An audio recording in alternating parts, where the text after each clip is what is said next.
point did you decide that this was the right lady for you? I mean, well, gradually.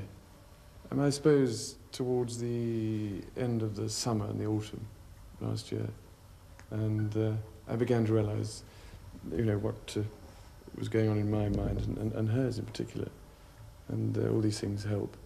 But it was a gradual business.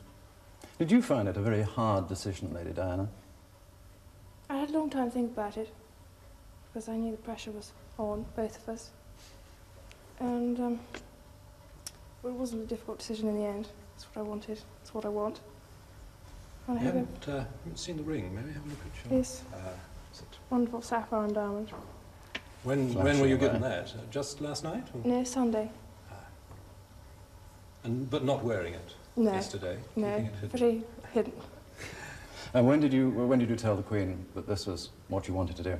Well, about 3 weeks ago.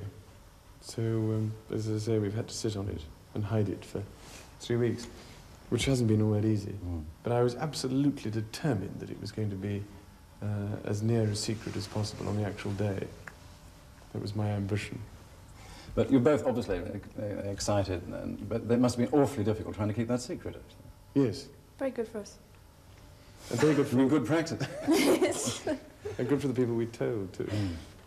Quite interesting to see who can keep secrets. But it did, but it did pop up in the Times this morning. Yeah. A novel way to wear emeralds, rubies to woo a prince, and a cheap brand that the princess loved, Diana's rainbow of rare stones. And why her favorites were fakes. One thing Diana, Princess of Wales, disliked, despite her initial shiny moniker, was blending in. And what better way to reflect her vibrant, colorful character than adorning herself in gemstones of every hue. From enchanting emeralds to ravishing rubies and aquamarines, Diana owned a rainbow of gems set in dazzling choker necklaces, bracelets, rings and chandelier earrings. It's not easy to wear colorful stones, but she was unafraid to experiment, often mixing metals and wearing clashing colors, pairing emerald necklaces with coral rings, or onyx earrings with bracelets made of rose quartz. But not all of Diana's jewels were entirely what they seemed. For she often wore cheap trinkets and relished fooling royal watchers into thinking they were priceless heirlooms. It's more sensible for someone who is only 25 to do so calmly, she once said.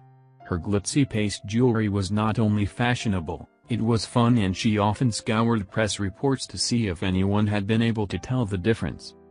She laughed when fashionistas went wild over a pair of crescent-shaped diamond pendant earrings she wore in Saudi Arabia in 1986, assuming they were an expensive gift from her host, King Khalid. She had, in fact, picked them up at Butler & Wilson for less than £25. Gemstones appealed to Diana's playful personality, set off her outfits and made for some of her most memorable looks. The friend who led Diana to Tiffany.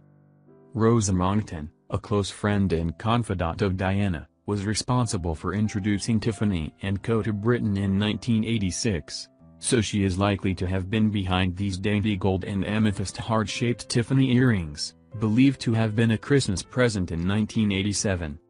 Here, Diana sports them on a visit to Australia in January 1988. The only other time she was seen wearing the earrings was at a polo match in June that year. As she matured, Diana didn't wear much gold, deeming it too brash for her pale skin tone. These Tiffany gems are something of an exception, suggesting they may have held sentimental value. These statement earrings featured huge pear-shaped aquamarine stones, surrounded by tiny diamonds and dangling from pretty, flower-shaped diamond studs. Diana wore them solely on overseas tours, most memorably with an elegant, pale blue Catherine Walker gown at the Cannes Film Festival in 1987, and often added a tiara or striking necklace to balance them out. Another Butler & Wilson purchase, slithering up the left lapel of her black Jasper Conran tuxedo, was a black bead and gemstone snake which looked the epitome of 80s bling as the princess stepped out at a rock concert in 1986. And the princess really fooled royal watchers with her crescent-shaped earrings, first worn in Saudi Arabia in 1986. The press assumed them to be real gold and diamonds, a gift from her generous host. but the jewels were Butler & Wilson paste and cost just £23.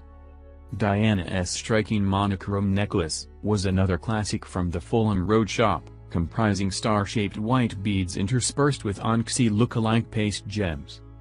As was the dazzling starburst clip, which kept her elegant chignon in place and seemed perfectly coordinated with her diamond tennis necklace.